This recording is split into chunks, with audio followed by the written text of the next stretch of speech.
Guan Ming returned to the classroom with a depressed look on his face. He didn't expect that the school beauty would fall out faster than he could turn over the book, and he didn't plan to pay even a cent of the promised reward. Wanting him to be a free shield is nonsense, so we must find a way. Time passed quickly, and the afternoon classes were about to start. The students were almost here, but Lu Tao did not arrive. He must have asked for leave. Boom! The classroom door was violently kicked open, and a rich man wearing brand-name clothes walked in first, followed by two people. His arrogance made people feel sick to his stomach. Yi Gaochang, Guan Ming is going to be in trouble. It's no wonder. Yi Gaochang was originally the most promising candidate to pursue Shiwaner. Now that Cheng Yaojin like Guan Ming has been killed, it's strange that he can bear it. The low whispers in the classroom let Guan Ming know the identity of the visitor, and he felt depressed again. Trouble came too quickly, this was such a hard job. You are Guan Ming. Yi Gaochang walked to Guan Ming's desk and stared at Guan Ming, looking superior to others. Guan Ming looked up at him and said nothing. You're dumb, didn't you listen to what Master Yi asked you? At this time, the role of the younger brothers was revealed. One of them slapped the table and angrily scolded Guan Ming. I don't want to answer such a stupid question. Guan Ming was so calm that there was no fluctuation at all. You dare to say that our young Master Yi is a fool? Didn't you say that yourself? Guan Ming asked with a smile. Yi Gaochang frowned. Guan Ming was more arrogant than he imagined. No wonder Tang Lei suffered a loss at his hands. When did I call young Master Yi a fool? The man was obviously nervous. Okay, then let me ask you, since you know my name is Guan Ming, and you still ask me if I am Guan Ming, is this kind of question only an idiot can ask? Aren't you talking nonsense? Only a fool would ask this kind of question. Yi Gaochang's younger brother answered loudly at that time, as if he was the smartest. But bursts of laughter erupted in the classroom. Only then did this man react and his face changed. Master Yi, I didn't mean to say you were an idiot. It's not intentional, it's intentional. Guan Ming added fuel to the fire, and the laughter became even louder. Yi Gaochang's face instantly darkened. He scanned the classroom, and the laughter stopped abruptly. Yi Gaochang, the junior student on campus, no one here dares to offend him. Pop. Master Yi, I was wrong. The man who spoke just now slapped his mouth and did not dare to look down at Yi Gaochang. Ha! Yi Gaochang snorted coldly and looked at Guan Ming again, still looking scornful. He suffered a secret loss at the hands of Guan Ming from the beginning, which made him feel very unhappy. Guan Ming, I don't know what despicable means you used to make Wanner like you. If you are sensible, stay away from Wanner. Wanner is not worthy of a country bumpkin like you. Wanner's confession comes first, and my response comes later. It's something you and I agree with. Young Master Yi thinks Wanner's taste is not good, so you should ask her why she doesn't like you. Guan Ming leaned on the stool, his hands the arm pillow, said with a smile. One sentence choked Yi Gaochang so much that he was speechless for a long time. How could my sister-in-law like you? You must have used some despicable means. One of Yi Gaochang's younger brothers said hurriedly, so that Yi Gaochang would not be so embarrassed. Yes, Shiwaner even likes people like me, but she just doesn't like young Master Yi. Are you saying that young Master Yi is worse than me? Well, that seems to be the only way to explain it. Guan Ming, the face looks like a smile but not a smile. Guan Ming, don't let me use your words. Aren't you approaching Shiwaner just for money? Tell me how much you want. Yi Gaochang said in a giving tone. In his eyes, there is nothing that money cannot solve. Are you rich? As soon as this sentence came out, there was a burst of laughter. Someone actually asked such a stupid question. Everyone knows that Yi Gaochang's father is the largest investor in this school, and Ye's Enterprise is one of the top 500 companies in the country. As of the only child of Ye's company, the next overtime worker will still have no money. Yi Gaochang sneered disdainfully and concluded that Guan Ming only got close to Shiwaner because of money. As long as he casually threw out some points, Guan Ming would still be as well behaved as a pug. Only a layman like Tang Lei would use force to solve everything. It's good if you have money. I'm just afraid that you can't afford it, so that's why I asked. Well, since Mr. Yi has already spoken, I'll be happy. Just give me this much. Guan Ming said, moving forward. Stretch out your palm. A proud smile appeared on Yi Gaochan's lips. 50,000 yuan was just a one-time consumption for himself. He took out the check from his arms, made a few strokes, and threw the check to Guan Ming. 100,000, don't approach Shiwaner again. Master Yi seems to have misunderstood what I meant. You want 500,000? Guan Ming shook his head. 5 million, you're not afraid of dying. Yi Gaochang frowned slightly. Although 5 million was just a drop of money to him, Guan Mingshi's big opening made him very dissatisfied. It turns out that in young Master Yi's eyes, Shiwaner is only worth so much money. Guan Ming shook his head in disappointment and ignored Yi Gaochang. Why, you still want 50 million? Yi Gaochan's younger brother sneered. Then let me tell you straight, give me 500 million US dollars, and don't tell me not to get close to Shiwaner in the future. Even if you ask me not to show up in Yangjiao City for the rest of my life, I promise you. Guan Ming had a teasing smile on his face. Yi Gaochang's face suddenly turned terrifyingly dark, while Guan Ming shook his head with disappointment on his face. So you have no money, so why are you pretending to be a big-tailed wolf with me? If you don't have money, let's stop talking. Okay, Guan Ming, you're very good. Yi Gaochang laughed angrily. Guan Ming's slap was so loud. From the beginning, Guan Ming had no intention of leaving Shiwaner and talking about money, just to slap him in the face. I'm fine, thank you for your concern. Guan, you are impatient, aren't you? You dare to play tricks on our young Master Yi. What you are saying is wrong. It was Mr. Yi who asked for money. Why, now that we have no money, we have to use violence. We are all good students. We talk but don't use our hands. One sentence made everyone's face twitch. He forced Tang Lei to do that in the cafeteria, and even said that he was a good student. So are there still good students in this world?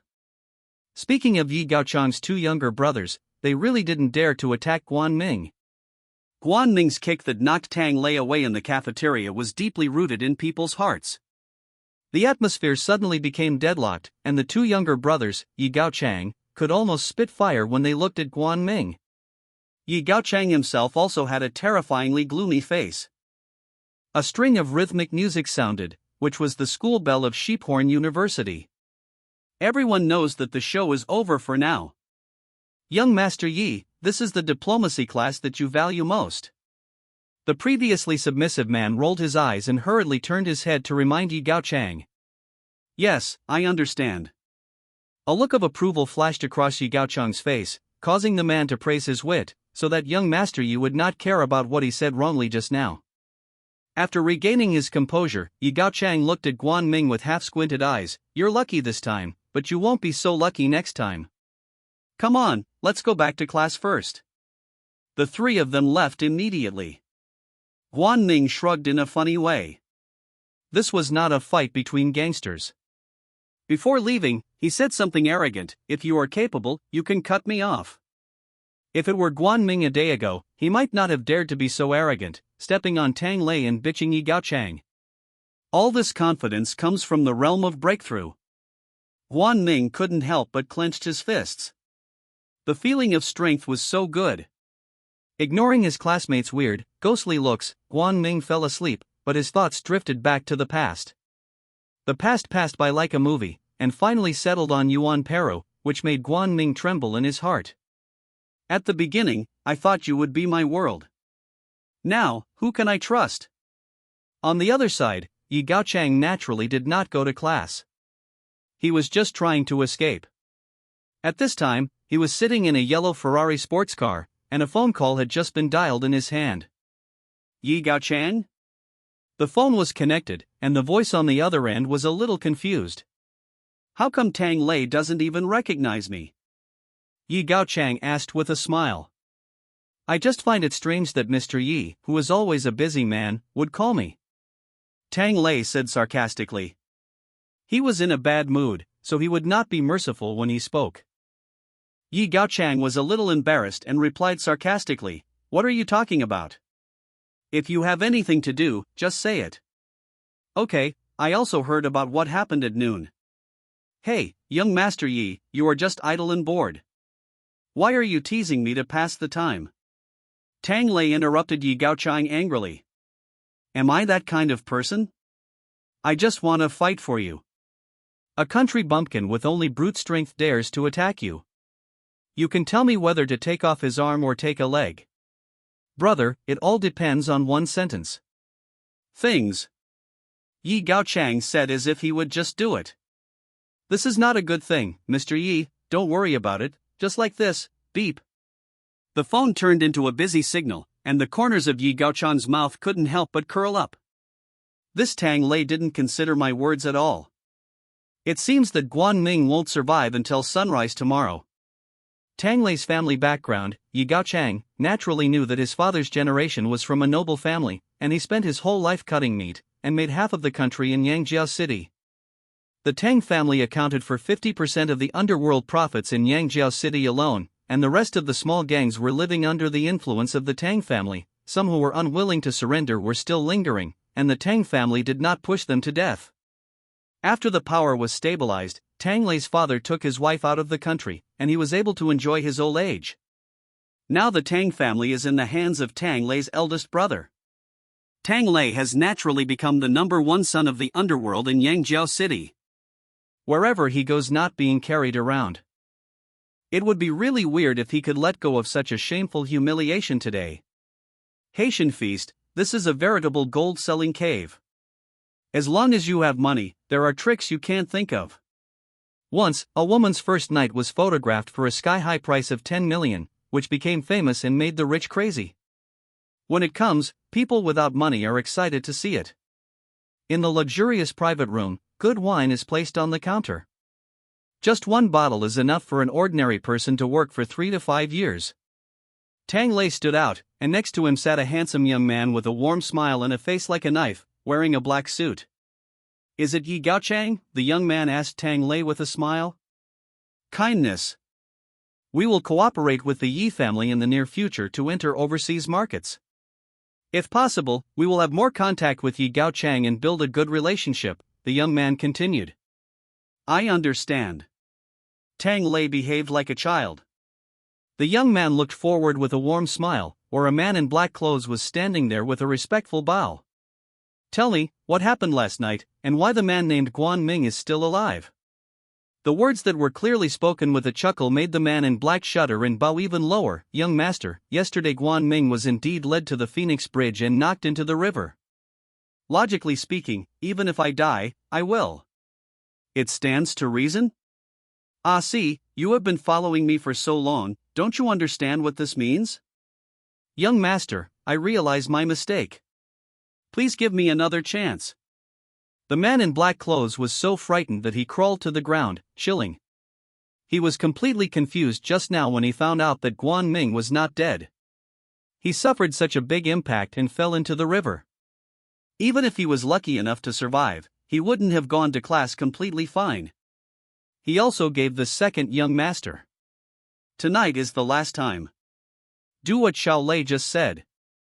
As for Guan Ming, I don't want to hear that he is alive tomorrow." "Yes." The young man waved his hand, and the man in black wiped the cold sweat from his head, bowed and walked out, followed closely by Tang Lei, who also stood up. "Where are you going?" "Brother, I have to go get ready." Shi Wanner's face is so tender. "It's enough to make me ecstasy tonight," Tang Lei said with a lewd smile. "Stop playing with women. How will you manage the affairs of the Tang family in the future?" Tang Lei grinned. "Isn't it okay if I have Big Brother here? I'll be happy and free. Get out of here, I'm alone, and you want to tire me to death."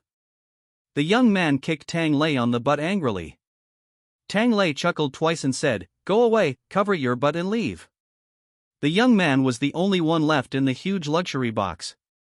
The young man held his chin in his hand and said to himself, "Guan Ming, that's interesting. Not only is he not dead, but he has nothing to do. He should be capable. Unfortunately, you shouldn't. It's a pity to provoke my brother. The afternoon classes were very short. When Guan Ming woke up, school was over. Guan Ming was a little amused when he saw those people who were afraid of suffering because of him cautiously staying away from him. One person returned to the dormitory, and 2 roommates had returned, but they were packing their things in a panic. Hello everyone, I am Guan Ming who has just moved here. From now on, we will all live in the same dormitory. Please give us your advice. Guan Ming greeted the 2 of them with a smile. The 2 of them paused for a moment, not daring to turn their heads. Instead, they speeded up packing their things, and soon left the dormitory carrying large and small bags, never daring to look at Guan Ming. Am I that scary? Guan Ming rubbed his chin and smiled bitterly. It seems that because of Tang Lei and Yi Gaochang, no one dares to approach him. But that's okay. If everyone moves away, I can just practice with peace of mind. Otherwise, I can only. While thinking about things, Guan Ming made the bed and moved the 2 of them away, leaving a lower bunk free. Not long after, a young man with eyes and a notebook came in. When he saw Guan Ming, his face was full of surprise. You live here? Well, hello, my name is Guan Ming. Guan Ming smiled and stretched out his hand. Lin Feng, majoring in IT and Internet. Lin Feng smiled bitterly and stretched out his hand. There is really an amazing guy coming to our dormitory. Hey, where are the 2 of them? Lin Feng couldn't help but be curious when he saw that their luggage was missing. However, he immediately thought of Guan Ming's reputation in school and smiled bitterly. Wasn't this nonsense? After a brief negotiation, Lin Feng returned to his bed, sat on the bed and started playing with his computer. It seemed that he had no intention of moving. Guan Ming was a little disappointed, said hello, and left the dormitory. First, I took a ride to Telecom City. I spent a long time and finally bought a brick made in China for 298 under the speechless gaze of the salesman. It has long standby time, a loud ringtone, and most importantly, it can be used as a brick. Well, the main reason is that Guan Ming is extremely poor. Although I have 8,000 yuan in savings, I have to save some money. Back at school, Guan Ming had a luxurious meal, patted his belly and returned to the dormitory with satisfaction. Sure enough, it was great to eat without having to spend any money. Lin Feng was still sitting on the bed playing computer as before, even his posture had not changed. Guan Ming was amazed. Would the blood flow be smoother like this? You probably didn't have dinner. I brought you a snack from the cafeteria. Guan Ming handed the bag in his hand to Lin Feng. Lin Feng looked up at him, thanked him, and took the plastic bag. His eyes never left the screen. His hands deftly opened the bag, opened the lunchbox, and then finished the fast food at an alarming speed, without missing a single piece of rice. Leaning on the desk, Guan Ming was a little troubled. If Lin Feng didn't move away, he wouldn't be able to calm down and practice at night. The practice itself was the most undisturbed, let alone such a big living person. Sure enough, the only option was to go to the woods behind the college. At 8 o'clock, the most boring time of the day, Guan Ming was playing the game Snake on his phone, when his phone suddenly rang. What's the difference between people who serve as soldiers? Even Lin Feng, who had been playing on the computer, turned his head, as if he meant hello. Guan Ming was speechless. This ringtone was enough. Looking at the number, it was Tan Lulu calling. Guan Ming did not read the note, but Guan Ming remembered it clearly when Tan Lulu was writing it. There must be nothing good to call at this time, so Guan Ming decisively chose to hang up. Within 2 seconds, it rang again, hung up again, and rang again. Guan Ming, why don't you answer the phone? Lin Feng obviously couldn't stand it anymore. It's someone I don't know. Guan Ming replied casually, and was about to turn off his phone, when Tan Lulu happened to send a text message. Guan Ming, are Wanner with you? A ghost wants to be with this woman. Guan Ming's expression is a little unnatural. He has a headache thinking about the trouble he will face in the future. Moreover, this woman pretends to be stupid and cute without paying for it. Just when he was about to call back, Tan Lulu called again, but Lin Feng cast his eyes resentfully on Guan Ming, which made Guan Ming sweat so much that he had no choice but to answer the phone. Guan Ming, why haven't you answered my call? Tan Lulu's crying voice came from the other end of the phone, and Guan Ming was stunned. The sound of the cell phone was already loud, and Lin Feng, who kept looking here, his eyes became more resentful.